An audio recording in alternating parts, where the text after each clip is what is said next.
கம்முரு கூட சேர்த்து வச்சிருங்கம்மா ப்ளீஸ்மா.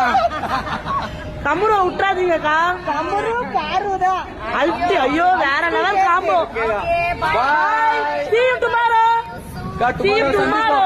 சந்திப்போம். கண்டிப்பா வருவோம் உங்களை பார்க்க கண்டிப்பா வருவோம். வீடியோ மட்டும் போடுங்க மேம். மென்ஷன் பண்றோம் போட்டுங்க. பாரு பாரு பாரு பாரு பாரு பாரு பாரு பாரு.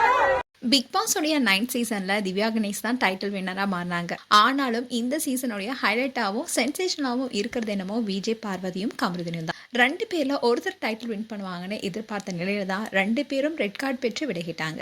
இதற்கிடையில 2 பேருக்கும் நெருக்கமும் அதிகமா இருந்தது. பிக் பாஸ் நிகழ்ச்சி ஆரம்பிச்சப்போ என்னவோ 2 பேத்துக்கும் இடையிலே ஒத்தே போகல. எப்ப பார்த்தாலும் சண்டை போட்டுட்டே இருந்தாங்க. ஆனா நாளாக அவங்க 2 பேத்துக்கும் இடையே நெருக்கம் அதிகமானுச்சு. நட்புக்கும் மேல ஒரு ரிலேஷன்ஷிப் இருப்பதாகவும் அவங்க சொன்னாங்க. இப்படி 2 பேருக்கும் இடையே நெருக்கம் ஒரு கட்டத்துல அதிகமாகி இரட்டை அர்த்தத்திலாம் பேச ஆரம்பிச்சாங்க. அது மட்டும் இல்லாம தனியறைக்கு செல்வது போன்ற விஷயங்களையும் ஈடுபட ஆரம்பிச்சாங்க. இது ஒரு கட்டத்துல ஓவர் டோஸாக ஃபேன்ஸ் மத்தியிலேயே முகசுடிப்பும் ஏற்பட்டுச்சு. 2 பேரும் நெருக்கமானதுனால அவங்க ஒருத்தருக்கு ஒருத்தர் ஆதரவாகவும் இருக்க ஆரம்பிச்சாங்க. இப்படி இருக்க சூழல் தான் டிக்கெட் டு ஃபினாலே டாஸ்க் அப்போ சாண்ட்ராவை விஜய் பார்வதி கார்ல இருந்து ஏற்றி உதச்சாங்க. அதுக்கு கமருதீனும் உதவி செஞ்சாரு. அந்த சம்பவம் பெரிய விஷயமா பார்க்கப்பட்டுச்சு.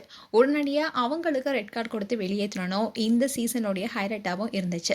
அப்போ கமருதீன் வீட்டில் இருந்த போகும் சரி, வெளியே போனதுக்கு அப்புறம் சரி, பார்வதியுடனான பழக்கத்தை நிறுத்திடுன்னு அங்க இருந்த சில போட்டியாளர்களான கானா வினோத், டைட்டில் வின்னர் திவ்யா கணேஷ் எல்லாருமே சொன்னாங்க. ஆனா பிக் பாஸ்ல இருந்து வெளியே வந்ததுக்கு அப்புறமா விஜய் பாரும் கமருதீனும் இன்னும் டச்ல தான் இருக்காங்க. ரீசெண்டா கூட ஒரு நிகழ்ச்சியில 2 பேருமே கலந்துக்கிட்டாங்க. அந்நிகழ்ச்சி முடிஞ்சு விஜய் பார்வதி வீட்டுக்கு போகும்போது ஒரு ரசிகர் அவங்க அம்மா கிட்ட, அம்மா பார்வதியை கமருதீனுடன் சேர்த்து வச்சிடுங்கன்னு கோரிக்கை வச்சாங்க. அதை கேட்டு பாரும் வெக்கத்தில் சிரிக்க அவங்க அம்மாவோ அதை சமாளிச்சுட்டு போனாங்க. இந்த வீடியோ சோஷியல் மீடியால ட்ரெண்ட் ஆயிட்டு இருக்கு. அது மட்டும் இல்லாம கமருதீன் தனக்கு வரக்கூடிய மனைவி ரொம்பவே சாஃப்டான கேரக்டர்ல இருக்கணும், அதே மாதிரி மாமான்னு என் பின்னாடியே சுத்தணும்னு நினைச்சிட்டு இருந்தேன். ஆனா எனக்கு இப்ப வரக்கூடிய மனைவியா இருக்கவங்க ரொம்பவே ஸ்ட்ராங்கான பின்னு சொல்லியிருந்தாரு. ஸோ இதன் மூலமா தன்னுடைய வருங்கால மனைவி பாருதான் என்பதை சூசகமா சொல்லியிருந்தாரு. இதை தொடர்ந்து தான் விஜய் பார்வதி மேடைக்கு வர 2 பேருமே மாலை கழுத்துடன் இருந்து டான்ஸும் பண்ணாங்க. அதோட கமருதீன் விடை பெற்று போனாரு. அதுக்கப்புறமா விஜய் பார்வதி கிட்ட சில கேள்விகள் கேட்டிருந்தாங்க. அப்போ கார்டஸ் குறித்து கேள்வி கேட்டப்போ பாருவோ அந்த கேள்விக்கு மழுப்பி பேசினாங்க. அதோட சில கேள்விகளை ஏன் இது மாதிரிலாம் கேட்குறீங்கன்னு சொன்னாங்க. ஸோ சில கேள்விகளை அவாய்டும் பண்ணாங்க. அண்ட் திவ்யா குறித்து கேட்கும்போது, திவ்யாவை நான் மன்னிக்கவே மாட்டேன், அவ நான் கிளம்பும் போது கூட நீ வெளியே போடின்னு சொன்னா அதை என்னால மறக்கவே முடியாதுன்னு சொல்லியிருந்தாங்க.